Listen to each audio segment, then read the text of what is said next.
Olá, meus queridos. Bom dia, boa tarde, boa noite. Tudo bem?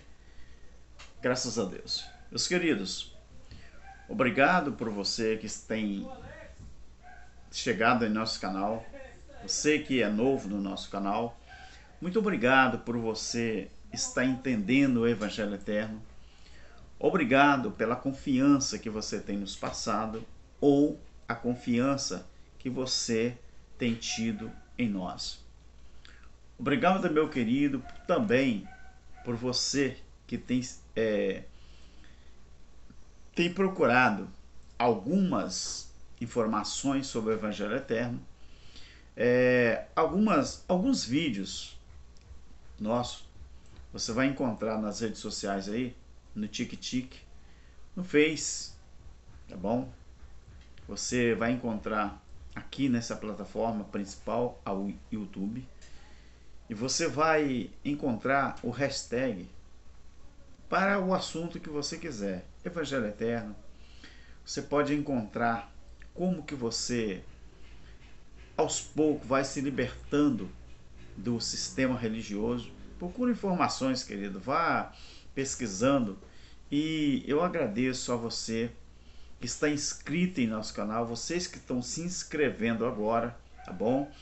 Além de você se inscrever, você compartilhe o nosso trabalho, compartilhe os estudos, você comente e quando você se inscrever, aperte o sininho de notificações para que você possa receber todos os vídeos novos que vai surgindo aí. Esse vídeo aqui, querido, eu quero pedir a você que eu tenho uma forma de muitas pessoas pediram e eu relutei muito sobre isso e agora eu estou colocando, né? Algumas pessoas perguntaram como que pode nos ajudar. E eu falei, olha, eu estou para construir, modificar, né, o meu estúdio, não é que não é um estúdio de ponta, porque a gente grava vídeo em qualquer lugar, né? Basta ter oportunidade. Mas na minha casa eu quero ter um lugar específico para isso. E se Deus quiser, eu vou preparar.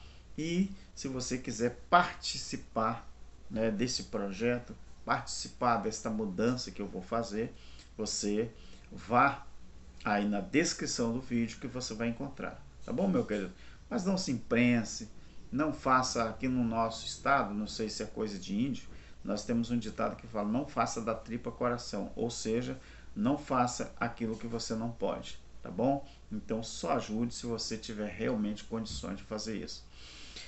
Meu querido, hoje nesse vídeo aqui, eu vou falar sobre o significado e a história da Páscoa judaica.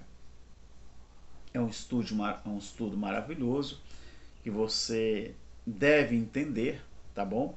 Então, nosso irmão Alberto Lírio, nosso irmão Cláudio Mendes, do canal Limpos pelo Evangelho Eterno, nós temos essa coisa com a gente, tá? De falar tudo o que a gente aprendeu na Bíblia, a história, e passar para vocês não continuarem sendo vítimas, né, do sistema religioso. Meu querido, a origem da palavra Páscoa, não é? Ela vem do termo hebreu pechá ou passar ou pessar, né, como muito queira. Então, pechá ou pessar, não é? Que significa passagem ou travessia. Agora,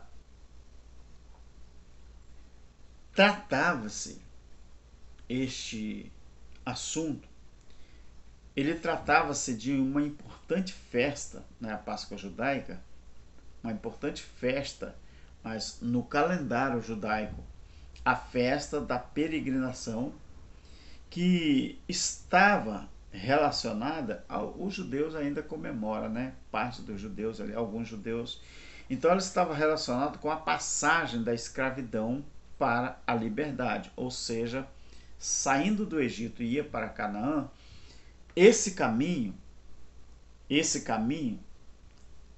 a distância que eles tinham que percorrer entre o Egito e até chegar em Canaã, então a origem dessa palavra Páscoa, ela vem desse termo hebreu, não é?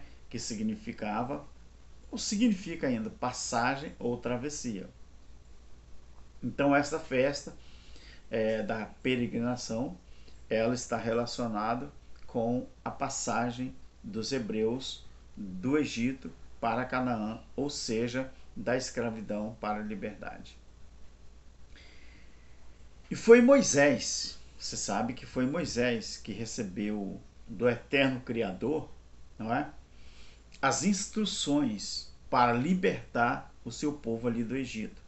E isso quando Moisés já tinha ali pelo menos 80 anos de idade. Só que 80 anos de idade para Moisés na época era como se ele tivesse ali 40 anos, né? É como se ele tivesse 40 anos, quem sabe 30 anos, porque antigamente era diferente, até a contagem era diferente, né? A forma de contar.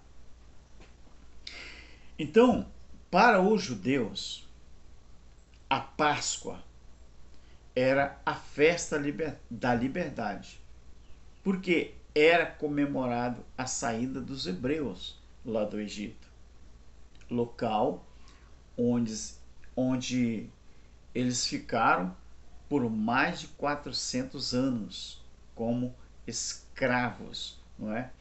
Então, a travessia dos judeus, dos nossos queridos hebreus, não é, pelo Mar Vermelho, em direção à Terra Prometida, ela simbolizou a passagem da escravidão para a liberdade, ou seja, de onde surgiu o termo Páscoa, Pessá ou Pechá, que significa passagem ou travessia. Agora vamos ver então o significado, a história da Páscoa judaica. Claro que tem muita gente que não sabe, né, dessa situação. Diante da recusa, você sabe que Deus ele pediu para que Moisés ele fosse, né, até o rei do Egito ali, aquele faraó, que faraó, pelo amor de Deus, queridos, aprendam isso aqui, faraó não é nome de rei, faraó é um título. Assim como papa, papa não é nome de ninguém, papa é um título que se coloca sobre um homem. Cada papa tem o seu nome, né?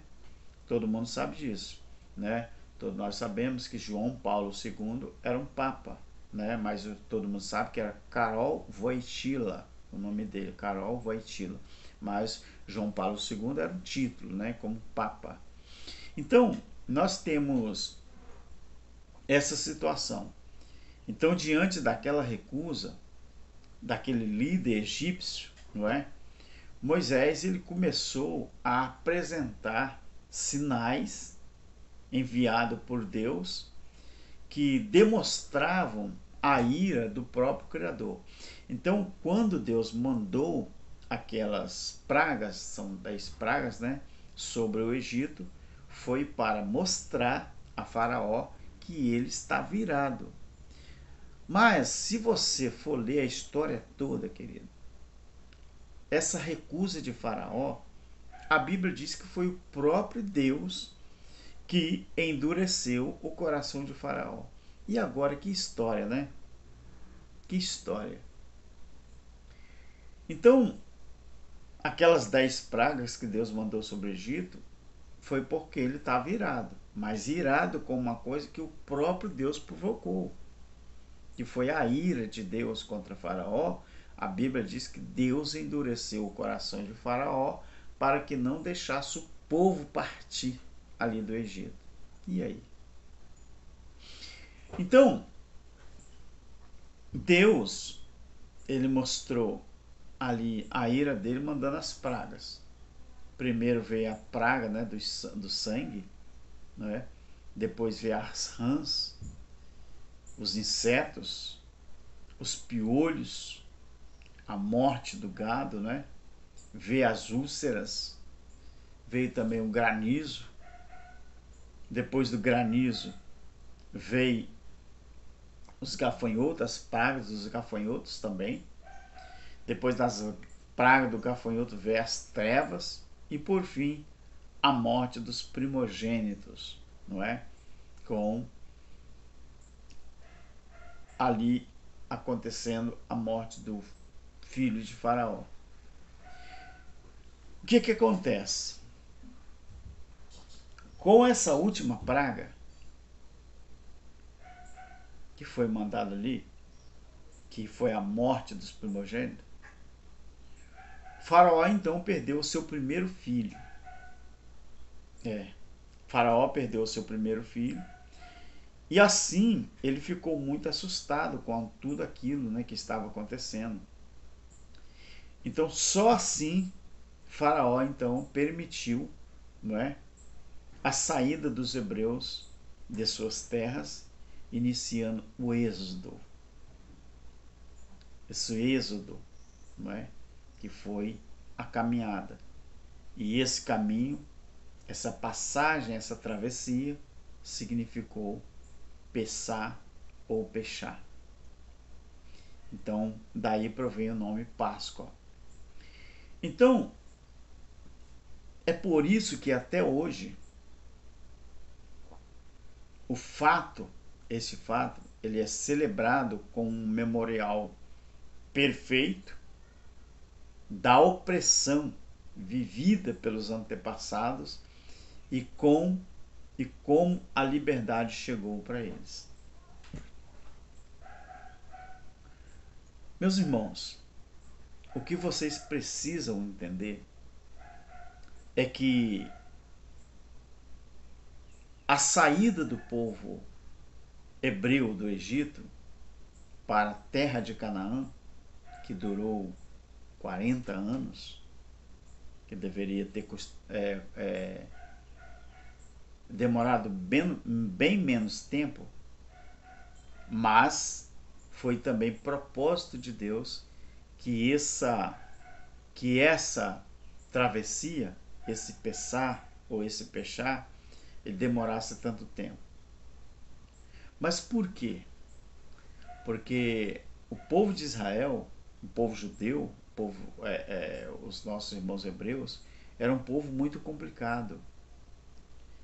Eles eram um povo que esquecia as coisas muito rápido no que diz respeito aos milagres que Deus fazia para sustentá-los, para não deixar eles morrerem de sede. Então, o povo judeu, o povo hebreu, eles eram um povo que reclamavam de tudo. Tem um certo escritor, ele escreveu até uma coisa interessante sobre relacionamentos difíceis, mas ele fala sobre a mulher, mas isso também vale para o homem. Ele colocou para a mulher, mas isso vale para o homem. Só para você entender como que era o povo hebreu, um povo mal agradecido pra caramba, esse escritor escreveu uma frase um dia que ele falou que mulher, me perdoe as mulheres, porque tem homem assim também, ele disse que o homem, quando quer tratar ela como rainha, ele não consegue. Sabe por quê? Porque ela reclama até do peso da coroa. Mas isso vale para nós também. Eu não sou nenhum machista nem feminista. Eu apenas defendo o óbvio. Tem homens, maridos também mal agradecidos, né? Mas se tem mulheres que não valorizam nada, mas tem homens também que não valorizam também, né? Suas esposas, suas companheiras, não enxergam, né? Então são mal agradecidos. Assim como existe o sexo oposto também, masculino e feminino, mas não é o caso. O que eu quero dizer é que muitas pessoas, que eu digo crentes, eles não entenderam nada da cruz, porque para eles a cruz não significou nada com respeito à passagem, com respeito à travessia. Você sabia que a cruz, ela foi uma espécie de passagem, uma espécie de travessia entre a graça, entre a lei e a graça? E o juízo do ano 70 foi a travessia entre a graça e o evangelho eterno? Talvez você fique assim pensando, poxa, por que os irmãos falam do evangelho eterno, falam sobre o evangelho eterno, mas não mostram base bíblica para isso? Mostramos sim, queridos, mostramos. Isso você não pode ter dúvida. Tudo que nós falamos sobre o evangelho eterno, a gente apresenta na Bíblia aonde que a gente se baseia. Por exemplo, já vou terminar o vídeo. Por exemplo, por que o evangelho eterno ele não foi confiado a homens? Assim como o evangelho do reino, que Jesus e os discípulos pregaram, assim como o evangelho da graça, a incircuncisão foi confiada a Paulo, e o evangelho eterno, Apocalipse 14:6, foi confiado ao anjo proclamar, a um espírito, a um emissor.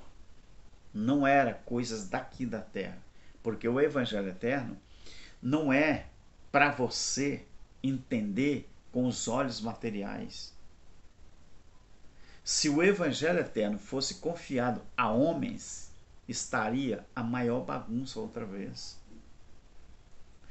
Você lembra que no período da inocência, no período do governo humano, no período patriarcal e no período, não é, da lei, os anjos, eles tinham a responsabilidade de trazer a mensagem para eles nessas épocas que eu citei. E você lembra que na época do evangelho do reino, o evangelho da graça, foi confiado a homens. Homens, Jesus, que era homem, os discípulos, e Paulo, o evangelho da graça, que era homem. Então por que no juízo foi feita a transição entre a graça e o evangelho eterno? Porque no evangelho eterno, Deus estaria trazendo o seu reino, estabelecendo o seu reino eterno para todo sempre. Você não pode esquecer uma coisa, que o período depois do juízo que veio contra Israel, a grande tribulação que já aconteceu, não vai acontecer, uma coisa que você deveria botar na cabeça, que ali, depois da grande tribulação, depois do juízo que Deus trouxe a Israel no ano 70, todas as nações deveriam viver como? Segundo a Bíblia, deveriam viver com o reino de Deus estabelecido dentro de si para todo sempre. Não deveriam viver seguindo doutrinas de homens, sendo comandado por homens, sendo dirigido por homens, e nem frequentando nenhum templo, nenhuma denominação evangélica que se diz casa de Deus. Por quê? Se Deus está em nós, a essência de Deus está em nós, como que eu iria para um templo carregando Deus e levando Deus para lá? Sendo que o próprio Deus diz que ele não habita em templo feito por mão de homem, como se estivesse precisando de alguma coisa ou servido por alguma coisa.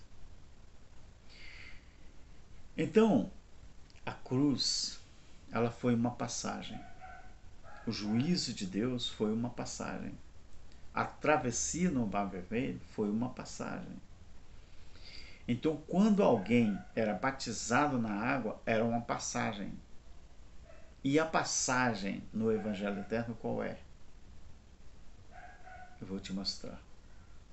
Sabe qual é? É o que está em 1 Pedro, capítulo 3, versículo 21. O batismo real, verdadeiro, como figura, ele está onde?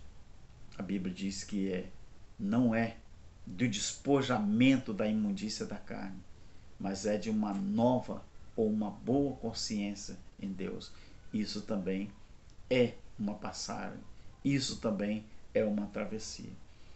E todos vocês, todos nós que entendemos isso, a gente passa a entender a Bíblia com a visão do Evangelho Eterno e a gente fica bem claro na nossa mente o que realmente significou e o que realmente significa o Evangelho Eterno nas nossas vidas. Viva o Evangelho Eterno e você será bem mais feliz do que você era enquanto estava no sistema religioso. Tchau, Deus abençoe poderosamente. Amém.